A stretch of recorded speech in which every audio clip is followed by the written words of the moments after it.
What's up, everybody? Welcome back to the show. Today is going to be a little different. Normally, lately I've been covering news articles. Today, I'm going to go a little bit off script. Let's just say, not that I ever have a script anyway. But today, I'm going to be talking about the importance of planning for the ocean. I'm a big marine protected area person, but especially a big marine planner. I'm really into that. I've been into that ever since I got into marine conservation and university and so forth. And I think it's really important. And I'm going to use the case of the fisheries conflict that's happening in Nova Scotia as a way to say how important marine planning is for just ocean users in general, not just conservation, but ocean users. We're going to talk about that on today's episode of Speak Up for the Ocean Blue podcast. Let's start the show.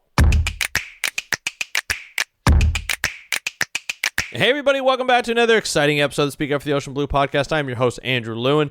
Today on the episode, we are going to talk about ocean planning and how important that is, especially when you look at what's happening in Nova Scotia right now. There's a fisheries conflict that we've never seen before. Well, we've probably seen it before, but it's never been covered like this before. So just to go, if you haven't been listening to the podcast in the last few weeks, I've gone over this a number of times, but I'm going to summarize it very quickly. I gave an update on last episode, but I'm going to summarize it very quickly. In 1999, there's a Supreme Court ruling that said that Indigenous people can fish all year round in Nova Scotia waters. That's in the ocean. They're allowed to do it. For 20 years, or just a little bit more than 20 years, it didn't really happen. Not a lot of First Nations people started to fish. Then the Mi'kmaq people got involved. There was a tribe, Septiaptiak people, got involved, and they started to fish recently over the last month and a half. During that time, non-Indigenous commercial fishermen were in hysterics. They couldn't believe that this was happening. They had to abide by certain rules. They had to fish within specific seasons. That was their rules. They had certain quotas. They had a certain number of traps, and that was it. They got really angry at the Indigenous people, and they started going after Mi'kmaq people. While they were on their water, they started cutting their lines to their traps. They destroyed their buoys. They brought up their traps once they were set. And recently, over the past couple of weeks, there's been violence towards Indigenous fishers who are trying to take advantage of this law that is their right, their legality. They have the legal right to fish all year long. And so there's been incidences of violence with protests. There have been incidences with violence in a building getting destroyed and vandalized with people inside. And there's also last I believe it was Thursday or Friday, there was a building that was set on fire. All very, very dangerous, violent acts that could have ended up in someone being killed. Now, I should mention the RCMP has been on site. They weren't on site when the fire happened. They weren't really on site when, it seems they weren't on site from what I know when the vandalism was happening. But we are seeing a lot of problems that have arisen from these protests. And it really comes down to what I was thinking about this. It really coming down to the fact that there was no ocean plan set for these areas. Now, to talk about what an ocean plan is, essentially it's a business plan for the ocean. Some people call it a marine spatial plan. Other people call it zoning. There's a lot of different ways. If you think about on land, look at any kind of city or town or village or county, there are certain zones. There's a residential zone. There's a commercial zone. There are green zones. There are non-green zones. There are coastal zones. All of these have legal implications. Certain things can be built, certain things can't be built, right? And it's all designated through a planning committee. And you have planners that go in, urban planners, you have city planners, you have all these different planners that go to school for this specific, I guess, a field or career path, and they go to school and they learn about planning, learn all about the zones, the laws around said zones, and when they go into work for the city or the government, or they'll work for a consulting firm, or they'll work for Indigenous people, they'll go in and they'll present their case and look at the legalities, and they'll negotiate with different groups, and those groups that want to develop within specific areas that's not zoned have to get the zone changed, and that's a whole other thing. But essentially there's these rules and regulations and plans that are put in place to make sure that the cities, the villages, the regions, the counties, whatever you want to call them, are managed properly. Okay? That's essentially it. Not a difficult thing. That's just where we are going with this. Now, think about the same thing for the ocean. We don't have that. That is non-existent at this point. Why is it non-existent? Because it never had to be put in place. There weren't a ton of ocean users. We had fishers. Those were big, but they were all pretty much in their own collective groups, and they managed themselves. Now, the non-Indigenous commercial fishermen have a union. A lot of times they have a union that deals with the government, right? That helps settle, internal disputes, and that basically mostly represent the fishermen when they go to negotiate quota levels and conservation and where you can fish and where you can't fish with the federal, provincial governments, right? That's what they do. Then you have Indigenous fishers, right? The Indigenous community gets to fish when they get to fish. They have their own set of rules. A lot of times they have their own set of rules based on negotiations that have happened centuries ago.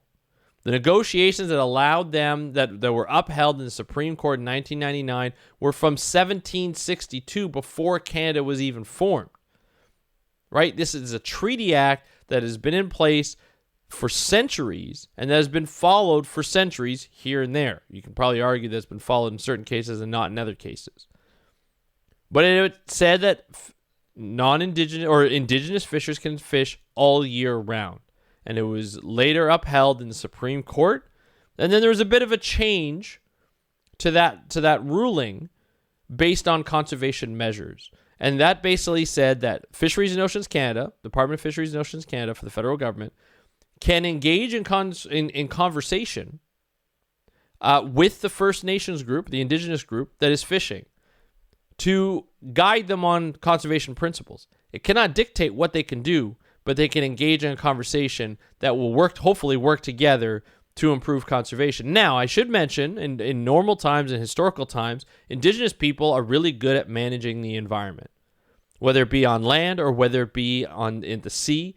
Their environmental awareness and their culture is embedded in treating the environment with respect.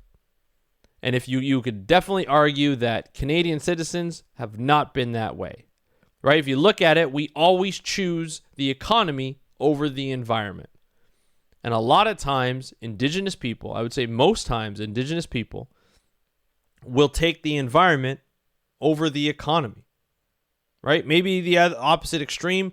You can argue which one's better. Obviously, there's a place in the middle, but they are very good people with conservation and treating the environment with respect.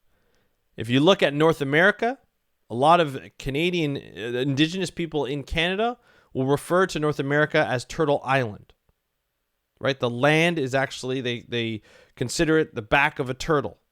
So that already their culture is entrenched in biology, entrenched in species, entrenched in the turtle species. So that's very important to them. So when Indigenous people got to fish, and not just got their right, but got it upheld, and then all of a sudden, in the last year, they decided, the Mi'kmaq people in Nova Scotia decided that they were going to go towards the coast because they're normally an inland Indigenous people. And they decided to go to the coast and they wanted to fish. It was their right. The government has given their right. The RCMP has said it's their right. They've been enforcing that, and they've been trying to stop non-Indigenous commercial fishing from harassing them.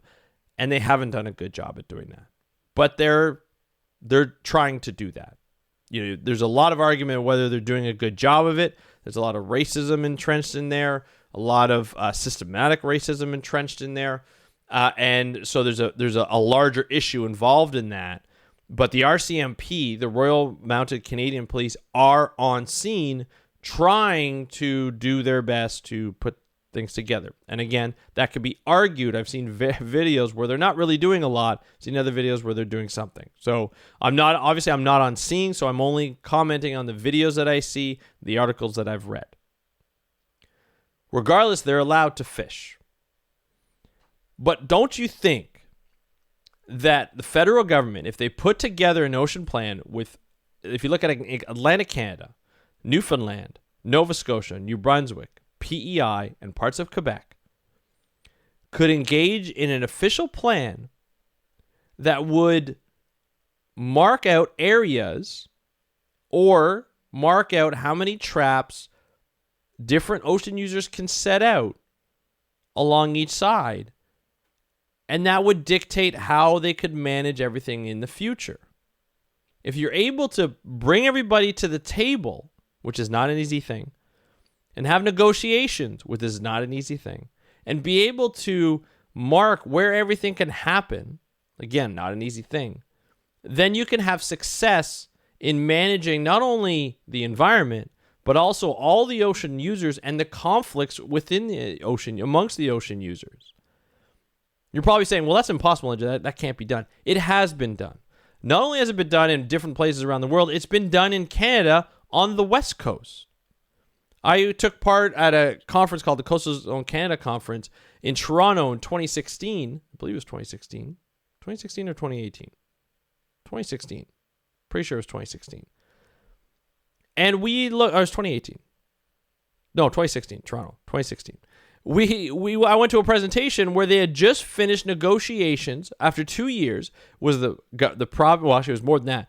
The BC government, the province, Fisheries and Oceans Canada, Environment Canada, a lot of Indigenous people, different Indigenous people, because in BC there are a ton of different Indigenous people that are along the coast of BC, on Vancouver Island and on the mainland.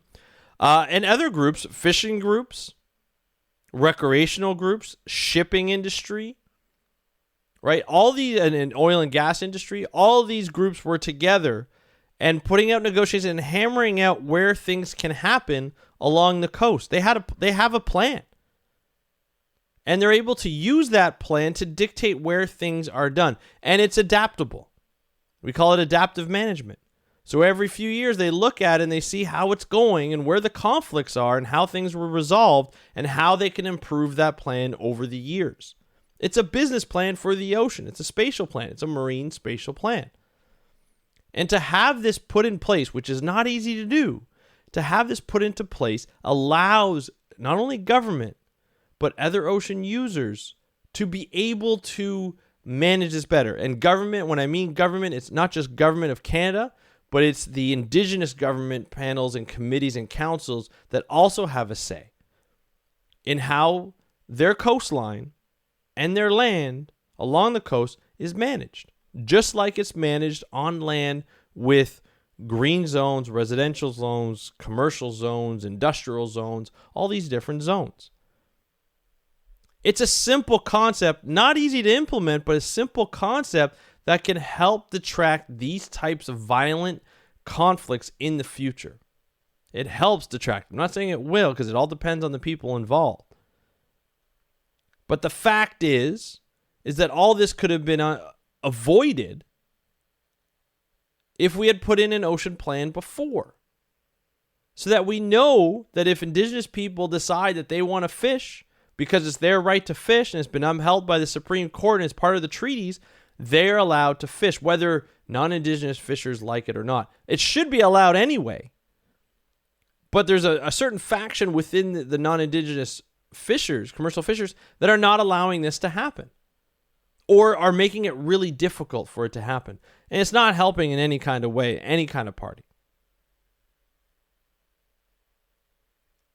This ocean planning is a proactive way of managing the ocean from a conservation perspective and an ocean user perspective. It's the way to go in the future. We don't use it enough. And I hope that I presented my case properly today to say, hey, let's put this into place to avoid these types of conflicts. Love to hear what you think. Go to the Speak Up for Blue Facebook group, speakupforblue.com/group to have your say and talk about anything ocean, really. It's what we do. It's what we love to do, is talk things, all things oceans.